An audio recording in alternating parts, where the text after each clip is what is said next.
Bueno, por ahí dicen que hoy comienza la Semana Santa, pero para nosotros todas las semanas son santas y todos los días son santos. Y no sé si alguna vez se han preguntado de dónde sale la Semana Santa, por qué la Semana Santa y a veces es en marzo y a veces es en abril, ¿sí? Sí, siempre como que hay esa duda. Y en el editorial ahí les quise poner un poquitico,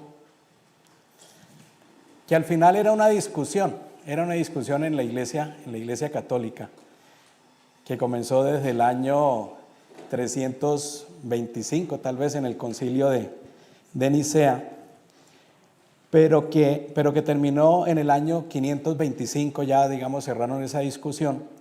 Y la celebración de Semana Santa o Semana Mayor, pues tiene sus orígenes en la iglesia católica, que buscaba conmemorar los últimos días de vida de Jesús en la tierra, desde su entrada triunfal a Jerusalén hasta su resurrección.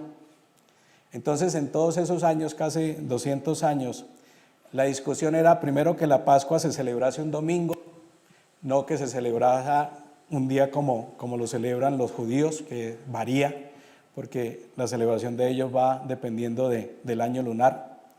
Que la Pascua nunca coincidiese con la Pascua judía para poder tomar, ¿sí?, aparte, y para que no hubiera ahí o no se celebrara dos veces al año la misma Pascua. Y que debiera celebrarse la Pascua de Resurrección, debiera de celebrarse el domingo inmediatamente posterior a la primera luna llena tras el equinoccio de marzo. Por ello debe ocurrir no antes del 22 de marzo y el 25 de abril como máximo. Entonces, pero yo doy gracias a Dios por este tiempo. Doy gracias a Dios por este tiempo porque hay mucha gente que está buscando del Señor. Gente que no ha conocido el verdadero mensaje del Señor, que tiene sed de Dios. Y en estos últimos tiempos la gente tiene sed del Señor.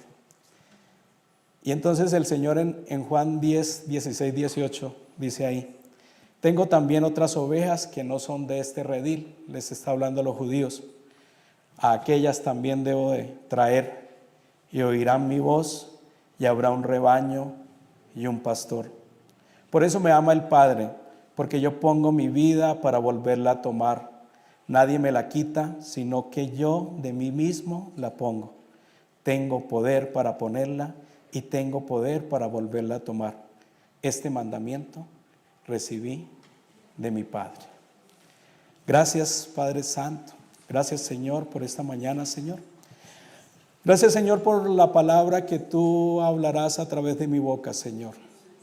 Gracias, Señor, porque esa palabra no volverá a ti vacía, sino que cumplirá el propósito para el cual tú la has enviado, Señor. Y gracias, Señor, porque los corazones aquí reunidos, Señor, son tierra buena. Son tierra donde se siembra tu semilla y produce fruto, Señor. Y produce fruto al 100%. Y gracias, Señor, porque esta palabra también quitará toda la cizaña que ha sido sembrada con anterioridad, Señor. Porque esta palabra, Señor, se sobreescribirá en nuestros corazones de carne, Señor, y no de piedra, Señor. Y tú quitarás esas durezas, Señor, y la podrás allí plantar, y nosotros podremos hacer la rema en nuestra vida, Señor. Gracias, Señor, en el precioso nombre de tu Hijo Jesús. Amén y amén. Bueno, hemos venido en la serie Sígueme. Pero este tema abre como un compás a la serie Sígueme. Pero al buscar el título de la prédica, no me abandonó el Sígueme. ¿Sí? Y entonces es: toma tu cruz y sígueme. Y lo veíamos tal vez lo que vivimos el catolicismo como en otro, como más inmerso. Veíamos en Semana Santa muchísimos sacrificios, así como de sacrificios físicos. Y entonces el tomar la cruz era tomar la cruz, exactamente, y lo podemos ver en San Jacinto, tal vez, José. Sí, los flagelantes de San Jacinto, cosa horrorosa. Hay un país se me olvidan, es como en el Pacífico, que ha tenido mucha influencia de Estados Unidos. ¿Sí? ¿Dónde? En Tailandia, sí, se crucifican. Y entonces, el Señor en ningún momento nos está hablando de esa cruz. Y el pasaje de hoy es ese que está en Mateo 16, 24, es el versículo para hoy, ese: toma tu cruz y sígueme. Y se los quise traer en tres versiones. Las traducciones de la Biblia son una herramienta para nosotros también poder estudiar la palabra del Señor. Y en la versión que siempre hemos conocido, que es la Reina Valera del 60, que es la que está en el segundo lugar, dice: entonces Jesús dijo a sus discípulos: si alguno quiere venir en pos de mí, niéguese a sí mismo y tome su cruz y sígame. La Nueva Versión Internacional lo traduce como: si alguien quiere ser mi discípulo, que se niegue a sí mismo, tome su cruz y me siga. Pero me encontré con la traducción viviente, con la Nueva Traducción Viviente, y dice: si alguno de ustedes quiere ser mi seguidor, tiene que abandonar su propia manera de vivir, tomar su cruz y seguirme. Y quiero que durante todo este tiempo tengan muy presente eso, tengan muy presente esa traducción. Y el Señor, como es un Dios de orden, el Señor es un Dios que planifica, es un Dios que planea, no es un Dios que obra de manera, ¿sí?, así como en un chasquido de los dedos, sino que Él sencillamente nos va llevando poco a poco, nos va perfeccionando, Entonces, su plan de salvación también fue así, no fue improvisado. Inmediatamente el hombre tiene su caída, ahí inmediatamente el Señor tiene su plan de salvación. Pero ese plan de salvación tenía que contar con su Hijo. Y su Hijo acepta el plan de salvación desde el mismo momento de la caída. ¿Y por qué desde el mismo momento de la caída? ¿Dónde lo podemos ver? Lo podemos ver en Génesis 3:15, que hemos hablado aquí tal vez muchas veces de esa porción. No la tienen ahí, pero es la porción que dice: y pondré enemistad entre ti y la mujer. Dios le está hablando a Satanás. Y le dice: y pondré enemistad entre ti y la mujer, y entre tu simiente y la simiente suya. Y la simiente de Satanás, ¿cuál es? Pues el pecado, ¿sí? Y en consecuencia del pecado, la muerte. Y esta le herirá en la cabeza, o sea, en la simiente de la mujer, está hablando de nuestro Señor Jesucristo, ¿sí? Y tú le herirás en el calcañar, ya esa palabra no se usa, en el talón. Entonces, desde el mismo momento de la caída, el Señor ya tuvo listo el plan de salvación. Pero no era inmediato, era en el tiempo de Dios, en los tiempos de Dios. Entonces, ¿qué hace nuestro gran Dios? Y empieza a mostrarnos el plan de salvación en Jesucristo, nos lo empieza a mostrar a través de todos los profetas. Y lo empieza a mostrar en todo el Antiguo Testamento. Pero sobre todo nos lo muestra en Salmos, que se escribió más o menos 1000 años antes del nacimiento de Jesús, y nos lo muestra con el profeta Isaías, que fue más o menos 750 años, 800 años antes del nacimiento de Jesús. Nos empieza a mostrar cómo iba a ser el plan de salvación. Y entonces fue profetizado, y encontramos en el capítulo 53 de Isaías esa porción que se llama la profecía del siervo sufriente. La han llamado a través, digamos, los teólogos, los especialistas, la profecía del siervo sufriente. Y nos empieza a mostrar al Señor Jesús en ese amor clavado en la cruz. Y entonces nos dice que Jesús será rechazado. Y lo tienen ahí en 53, ahí están en su material en Isaías 53:3. Y dice: despreciado y desechado entre los hombres, varón de dolores, experimentado en quebranto, y como que escondimos de él el rostro, fue menospreciado y no lo estimamos. Y Lucas 13 nos confirma la profecía. Y nos dice: Jerusalén, Jerusalén, que matas a los profetas y apedreas a los que te son enviados. ¿Cuántas veces quise juntar a tus hijos como la gallina a sus polluelos debajo de sus alas? Y no quisiste. Y si vamos a los pasajes donde está, cuando Jesús es apresado, cuando Jesús es juzgado, todos aquellos que lo seguían lo están despreciando. Todos aquellos que daban gracias a Dios porque tuvieron pan y tuvieron peces, porque les dio de comer, porque les hizo sanidades, porque sencillamente calmó las aguas, lo despreciaron. Y es que fíjense que los primeros que salen a correr, ¿quiénes son? Sus amigos, los que han estado 3 años con él. Los que han estado peleando que quién se va a sentar a la derecha y quién se va a sentar a su izquierda. ¿Quiénes son los primeros que lo han despreciado?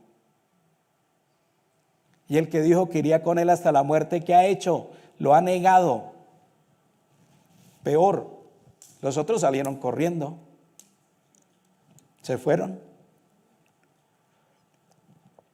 Dijeron: este voltaje no lo alcanzo, no lo aguanto, este voltaje no lo aguanto. O sea, ¿sí? Con los amigos hasta el cementerio, pero enterrarme con ellos no. ¿Sí? Pero el otro dijo: no, es que yo mato y me hago matar. ¿Sí?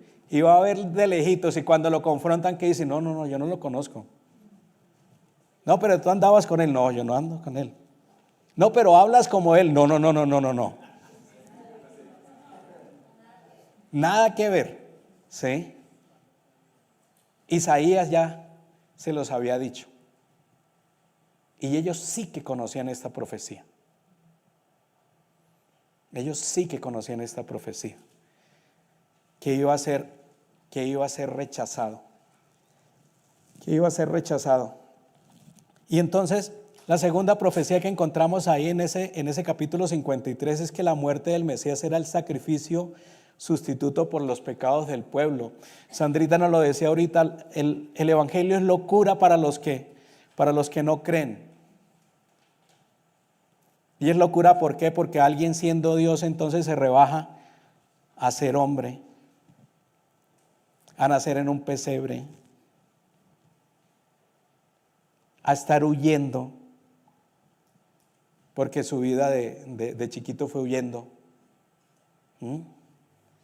A regresar a humillarse hasta tal punto. Entonces Isaías nos dice: ciertamente llevó él nuestras enfermedades y sufrió nuestros dolores, y nosotros le tuvimos por azotado, por herido de Dios y abatido. Mas él herido fue por nuestras rebeliones, molido por nuestros pecados. El castigo de nuestra paz fue sobre él, y por sus llagas fuimos nosotros curados. Todos nosotros nos descarriamos como ovejas, cada cual se apartó por su camino, mas Jehová cargó en él el pecado de todos nosotros.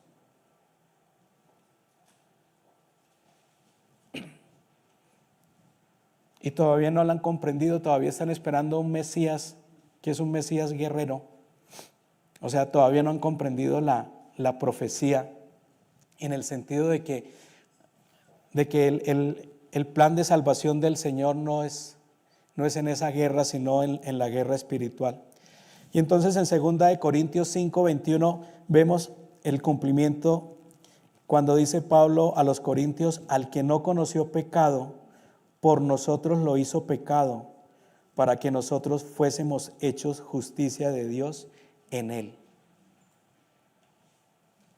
Y ahí el Señor Jesús creó el ministerio de la reconciliación.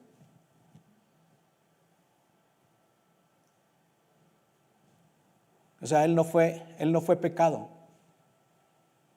pero cargó sobre él todo el pecado. Y en la cruz estuvo aparte de Dios. Yo creo que el dolor más grande que sintió el Señor Jesús estando en la cruz no era ni siquiera la flagelación por la que había pasado, ni el estar clavado, sino el estar separado de su Padre. Y por eso Jesús lo dijo: Dios mío, ¿por qué me has desamparado? Y si ustedes buscan en sus Biblias el versículo 1 del Salmo 22,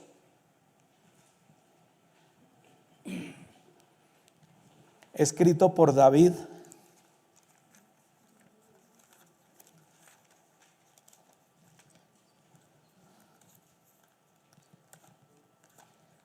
¿cómo dice?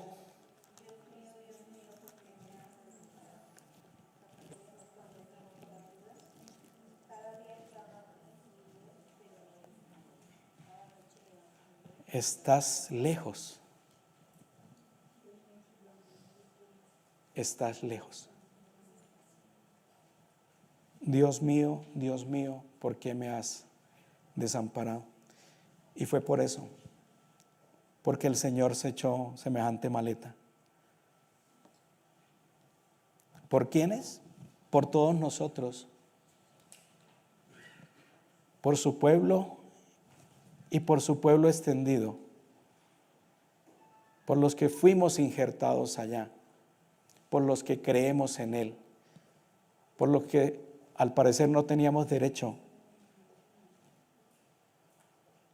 Y ahorita se los leía, o sea, yo tengo otro rebaño de que no es de este redil, pero tengo que ir por ellos. Y somos nosotros, gloria a Dios, somos nosotros. Y en esa profecía entonces dice, también en Isaías dice, que el Mesías enmudecerá en presencia de sus acusadores. Y dice: angustiado él y afligido, no abrió su boca.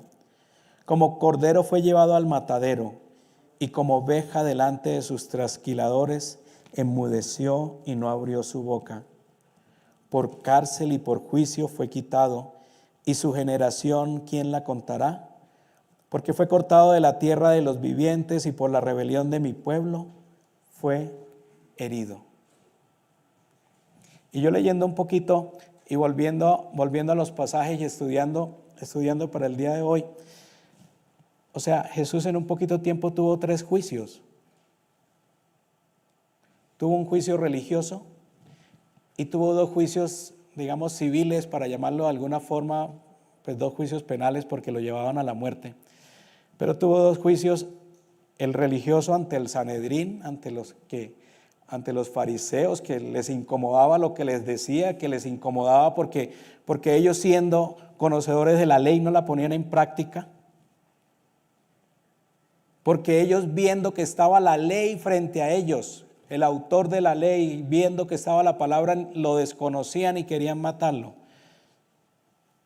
Y ese juicio, ¿cuál fue el fallo? El fallo era que debía morir. Pero no tenían la autoridad para matarlo, porque dependían de Roma. Entonces lo mandan a Pilato. Y Pilato le pregunta que de dónde es, y le dice que de Galilea. Y Pilato dice: no, eso no me corresponde, a mí vaya donde Herodes. Y lo mandan donde Herodes, y cuando llega donde Herodes, Herodes se pone feliz porque dice: lo voy a ver hacer milagros. Y resulta que Jesús enmudeció. Y el juicio también era ese, entonces, pero se lo tenía que devolver a a Pilato como tribuno. ¿Por qué? Porque era el que tenía la máxima autoridad y era el que podía sencillamente disponer de las legiones para eso. Y se lo devuelve a Pilato, y Pilato no encuentra en él culpa. Y se los dice. Entonces, ¿sí? Entonces, ¿qué dice? No, pues flagelémoslo. A ver si de pronto así con eso bajo como los ánimos de este pueblo. O sea, les hizo bien, todo el bien que quisieran. Porque cuando estaban enfermos, ¿a dónde corrían? A donde Jesús. Cuando querían escuchar palabras de vida, ¿a dónde corrían? A donde Jesús. Cuando tuvieron hambre, ¿a dónde corrieron? Corrieron donde Jesús. Pero igual el pueblo estaba enardecido. Y el cumplimiento lo vemos ahí en Primera de Pedro 2. Pero cuando le maldecían no respondía con maldición. Cuando padecía no amenazaba, sino encomendaba la causa al que juzga justamente, quien llevó él mismo nuestros pecados en su cuerpo sobre el madero, para que nosotros, estando muertos a los pecados, vivamos a la justicia, y por cuya herida fuiste sanados. Y Mateo 27:14 nos dice, ¿no? Pero Jesús no respondió ni una sola acusación. O sea, el plan no estaba responder, el plan estaba poder pagar con su vida lo que nosotros debimos haber pagado. Entonces, ahí y podemos seguir leyendo el capítulo 53, podemos seguir leyendo, y entonces Isaías nos dice que él será sepultado entre los ricos, y ustedes los buscan en los evangelios, y es José de Arimatea, un hombre rico que va y le dice a Pilato, entrégame el cuerpo, y va y pone su sepulcro nuevo que había abierto para él y para su familia. Vaya, y eso nos lo profetiza Isaías, y lo vemos ahí en Mateo.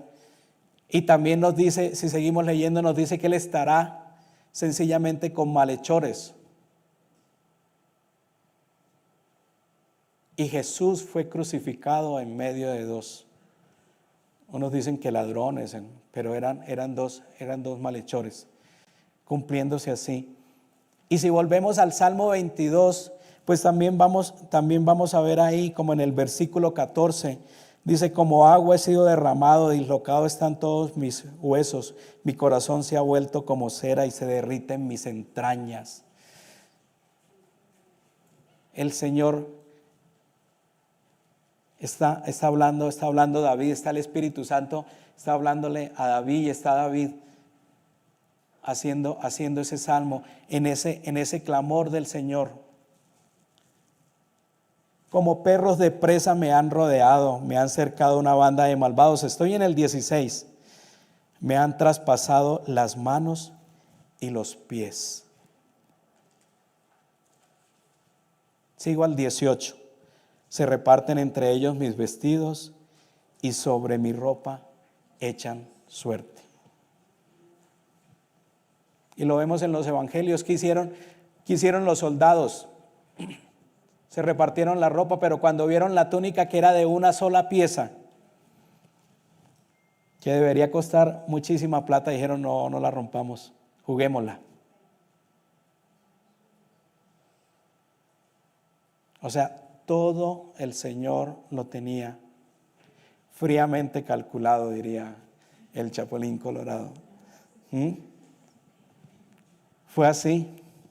Y entonces, la cruz es símbolo de amor. Miren qué paradoja. Una vez el pastor Juan Manuel nos enseñaba de las paradojas del Evangelio, ¿sí? Y mire esta paradoja. La cruz es símbolo de amor. Para los romanos la crucifixión era la forma más lenta, horrible, dolorosa, vergonzosa y humillante de morir. Y estaba reservada para los mayores criminales, quienes eran expuestos ante todo para disuadir a la gente de cometer crímenes. Y eso lo aprendieron como que de los fenicios, que traían esa forma de torturar a la gente. Y entonces lo hacían casi en la entrada de las grandes ciudades donde crucificaban. Y hay muchísimos estudios donde se ve todo el proceso de una persona crucificada, de su proceso de muerte lenta. Porque el peso del cuerpo empieza a ganar y se empieza a comprimir los pulmones. Y cada bocanada, cada respiración es un dolor profundo porque tienen que apoyarse sobre los pies para poder erguir un poquitico el cuerpo, poder llenar los pulmones y poder volver otra vez. Entonces, cada instante, el dolor es tremendo, tremendo, tremendo. Vergonzosa y humillante, ¿por qué? Porque es que sencillamente los crucificaban desnudos. O sea, nuestro Señor estuvo desnudo en la cruz. Entregó absolutamente todo en la cruz por nosotros. Hasta ello. Pero ese símbolo de tortura, de maltrato, de crueldad, de humillación, para Jesús es un símbolo de amor. Para Jesús es el mayor símbolo de amor. Y entonces nos lo dice Romanos 5:8. Mas Dios muestra su amor para con nosotros, en que siendo aún pecadores, Cristo murió por nosotros.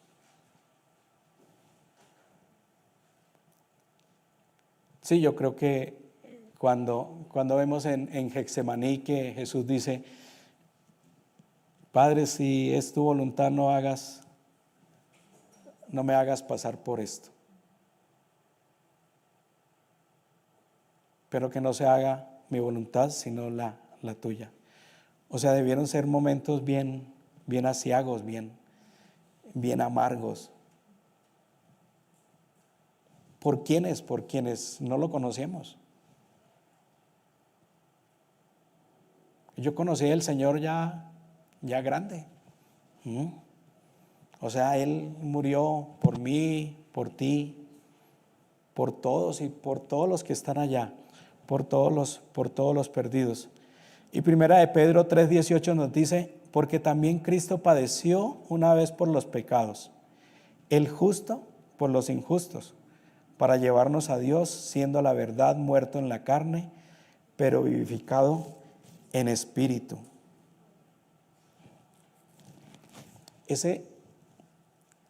La paga del pecado era la muerte. Sin derramamiento de sangre no había perdón de pecado. Y el Señor Jesús derramó la última gota de su sangre. Porque al momento de ser traspasado por una lanza, fue agua y sangre. No había más. Por eso el Señor dijo: todo está consumado. Todo está pagado. Absolutamente todo está pagado. Y ahí viene la pregunta central para hoy. ¿De qué se trata tomar tu cruz y seguirme? Esa es la pregunta que nos debemos, más que la pregunta nos debemos de llevar es la respuesta. Y no es buscar un madero, e irnos en una procesión y cargarlo, o como hacían en mi pueblo, que se ponían unas barras de hierro y se iban así ¿sí? ¿De qué se trata esto? Porque el Señor nos mostró desde antes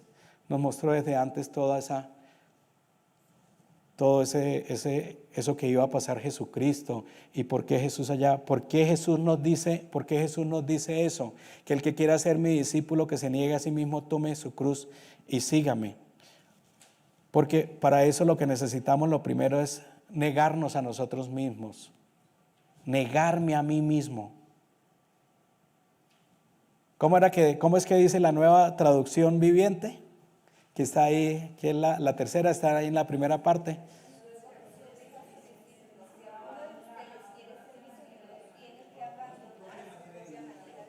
Tiene que abandonar su propia manera de vivir.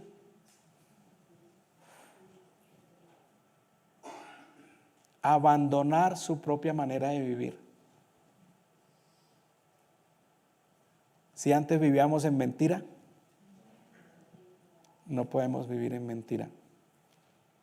Si vivíamos en infidelidad, no podemos vivir en infidelidad.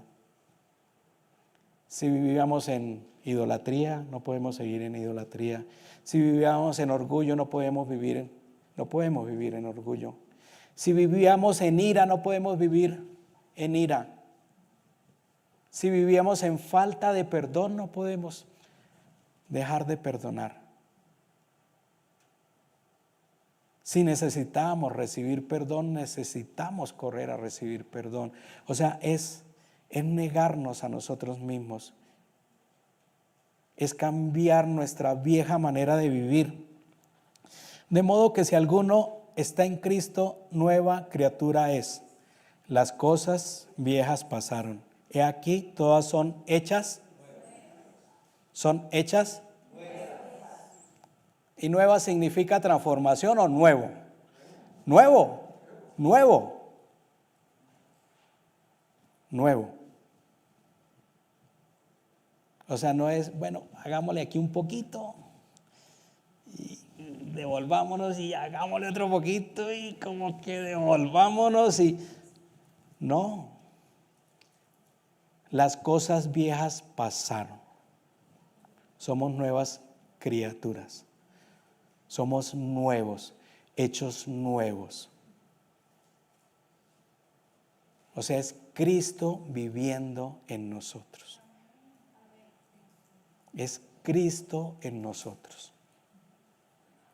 Eso es lo que nos hace nuevos. Cristo en nosotros. Que cuando el Padre nos vea, no nos vea a nosotros, vea a Cristo. Es como si tuviéramos la imagen de Jesús. Supongamos que apareció una foto de Jesús, ¿sí? Y por fin tenemos la imagen de Jesús, ¿sí? Ya ha cambiado, ya no lo pintan así como tan, ¿sí? Como es el de Barbie, como tan, sí, así, como tan estilizado y eso. Ya ahorita lo pintan como más rudo, ¿sí? Como más varonil, como más, ¿sí? Pero supongamos que hoy apareció, sí, la verdadera imagen de Jesús y está comprobada que es una foto de Jesús. Y entonces es como si todos nos pusiéramos esa careta, para llamarlo de alguna forma. Eso es lo que necesitamos. Lo que necesitamos es cuando el Señor nos vea, no nos vea a nosotros, sino que vea a Cristo. Lo que necesitamos es que nuestro hermano cuando nos vea, no nos vea a nosotros, sino que nos vea a Cristo. Lo que necesitamos es eso, que cuando el vecino nos vea, vea a Cristo. Que cuando nos escuchen, escuchen a Cristo. Que cuando nosotros hablemos, hablemos como Cristo. Las palabras de Cristo. Lo que hacía Cristo. Sí, pues yo olvido, pero no perdono. No, yo perdono. De pronto puedo no olvidar, pero ya si mi perdón está en mí, eso no me puede afectar. Es eso, es poder dar el perdón, es poder recibir el perdón, es poder servir. No porque Dios necesite de nuestro servicio, no porque estemos, sí, que le debamos a Dios. No, olvidémonos de eso. Dios no necesita nuestro servicio. Servimos porque es nuestra necesidad. Evangelizamos porque es nuestra necesidad. Si el Señor quisiera, Evangelizar, Él daría un grito y todo el mundo escucharía y todo se paralizaría y no habría internet y se llenarían todas las redes sociales con el grito de nuestro Dios.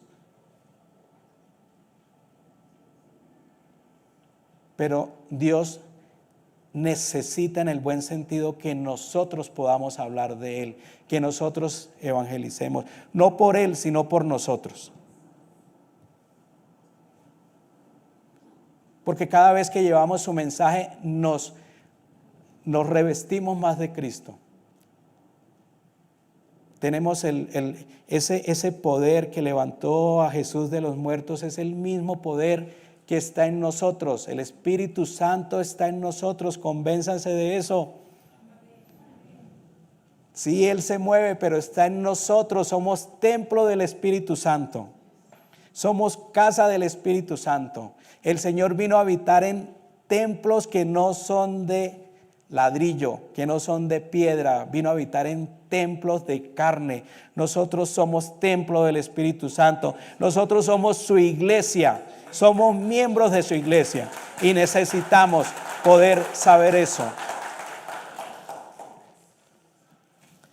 Jesús nos dijo: yo soy el camino, yo soy la verdad y yo soy la vida. Nadie viene al Padre sino por mí. Allí Jesús nos dijo por qué nació, por qué murió, por qué resucitó, para proveer el camino al cielo para una humanidad pecadora, quien jamás se podría salvar por sí misma. Ese es nuestro gran Dios. Y eso es lo que nos está diciendo el Señor hoy. Tomen su cruz, niéguense ustedes. Allá. Muramos a todo lo que nos aleja de Jesús. Llevemos toda la cruz, crucifiquémoslo ahí. Que tenemos ira, llevémosla ahí. Que tenemos tristeza, llevémosla ahí. Porque es que el Señor no se quedó en la cruz. Yo la única cruz que veo es una cruz que está vacía. Y veo un sepulcro que está vacío. Pregunten por Mahoma dónde está, pregunten por Buda dónde está, allá están enterrados. Pero pregunten por Jesús, ¿dónde está Jesús? Y yo sí les puedo decir que está a la diestra de Dios Padre, que ha resucitado, que nos ha dejado un consolador, que nos ha dejado a su Espíritu Santo, para que sea el Espíritu Santo quien nos guíe, para que sea el Espíritu Santo quien nos reconforte, para que sea el Espíritu Santo quien nos levante, para que sea el Espíritu Santo quien nos redarguya, para que sea el Espíritu Santo quien nos recuerda,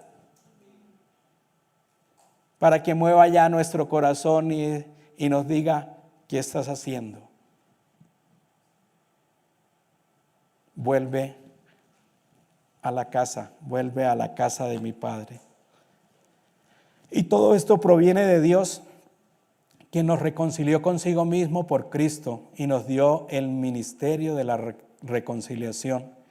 Que Dios estaba en Cristo reconciliando consigo al mundo, no tomándoles en cuenta a los hombres sus pecados, y nos encargó a nosotros la palabra de la reconciliación. Entonces, si antes encontrábamos en la cruz oprobio, crueldad, ahora en la cruz encontramos amor, reconciliación, perdón, sanidad, paz, gozo, benignidad, mansedumbre. ¿Qué más? Templanza. ¿Qué más? Fe, paciencia, gozo, dominio propio. O sea, ¿qué encontramos ahora? Al Espíritu de la verdad, al Espíritu Santo. Y si somos hechos nuevos, si somos nuevas criaturas, pues sencillamente ahí se los puse. Podemos actuar en amor, en gozo, en paz, en paciencia, en benignidad, en bondad, en fe, en mansedumbre, con templanza, sabiendo que contra tales cosas no hay ley. Si no le pidamos al Señor, Señor, dame paciencia, porque hacemos al Señor mentiroso. Pero es que si yo digo que el Espíritu Santo está en mí, que yo soy una nueva criatura, pues es que tengo que ser paciente. Es que tal vez no nos convencemos que hay cosas que tenemos que hacer. O sea que no vienen así. No, tenemos que hacerla. Sí, podemos estar atribulados, podemos estar pasando por el valle de sombra de muerte. Podemos tener espacios de sequedades, digo yo, porque en ese desierto que pasó el pueblo de Israel por 40 años por ser malos hijos, ese desierto ya no lo pasamos, nosotros pasamos por terrenos de sequedades. Pero sabemos que tenemos la fuente de la vida, sabemos que de esa fuente emana agua, y si hay agua, hay vida. Entonces es eso, mis hermanos, es sencillamente que por los que son de Cristo han crucificado la carne con sus pasiones y deseos. Tremendo eso que está en Gálatas 5:24. Pero los que son de Cristo han crucificado la carne con sus pasiones y deseos. Pero antes que terminemos, les tengo una muy buena noticia. Aparte de las que ya les he dado, porque todas estas son buenas noticias. El Evangelio son buenas noticias. Y lo tenemos en Mateo 28.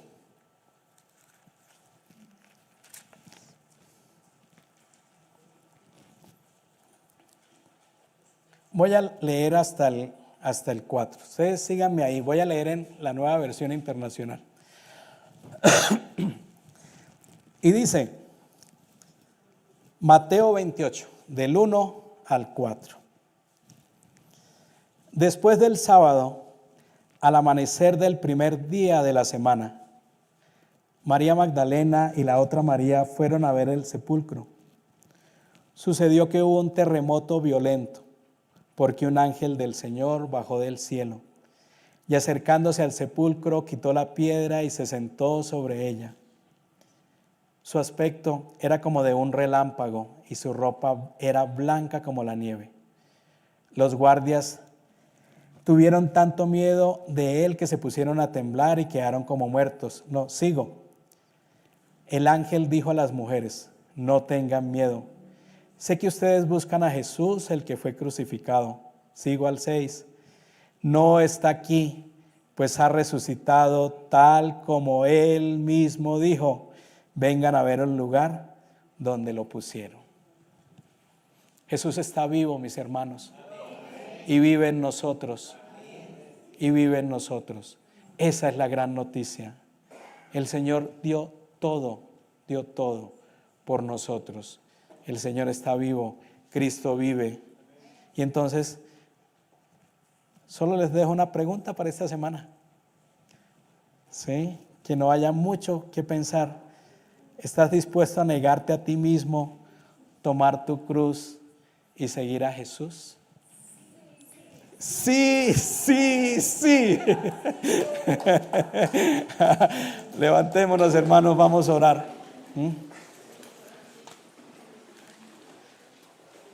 Gracias, Señor. Gracias, Señor, por tu palabra, Señor, porque tu palabra es viva y es eficaz, Señor. Gracias, Señor, porque hoy colgamos en esa cruz, en ese madero, Señor, colgamos nuestra carne, Señor. La colgamos con nuestros deseos, la colgamos con nuestras pasiones, Señor.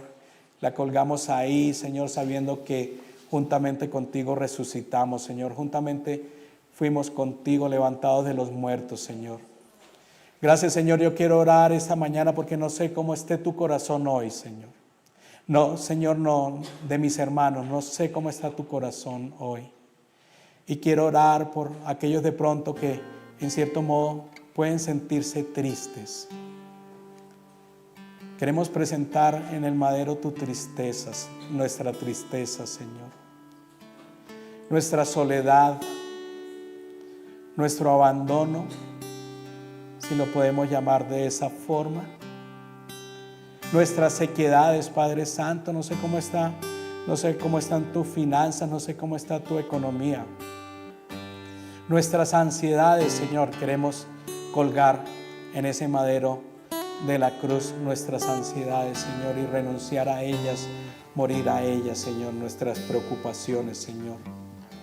Gracias, Padre Santo, porque tú te nos revelas, Señor, y porque tú nos has dicho que nuevas criaturas somos criaturas tuyas, Señor, que todas las cosas viejas pasaron y tú hoy las haces nuevas, Señor.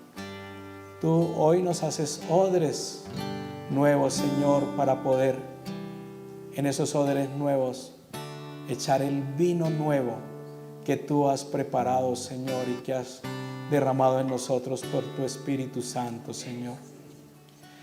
Gracias, Señor, por tu sacrificio, Señor. Te pedimos perdón, Señor, porque tú cargaste nuestras afrentas, Señor. Pero hoy podemos decir confiadamente que podemos entrar al trono de la gracia, decir Abba Padre, decir Papito, y poder recibir el pronto socorro, Señor. Gracias, Señor, porque tu Espíritu Santo es el que nos da paz, es el que nos da mansedumbre, es el que nos permite que obremos con bondad, Señor, que hagamos todas las cosas con gozo. Gracias, Señor, porque también pones a nuestro lado hermanos, Señor, en quien podemos recostarnos y poder también ir a Él y decirle, mira cómo me siento. El Señor también nos ha dicho que lloremos con los que estén tristes, pero que nos gocemos también con los que estén gozosos, Señor.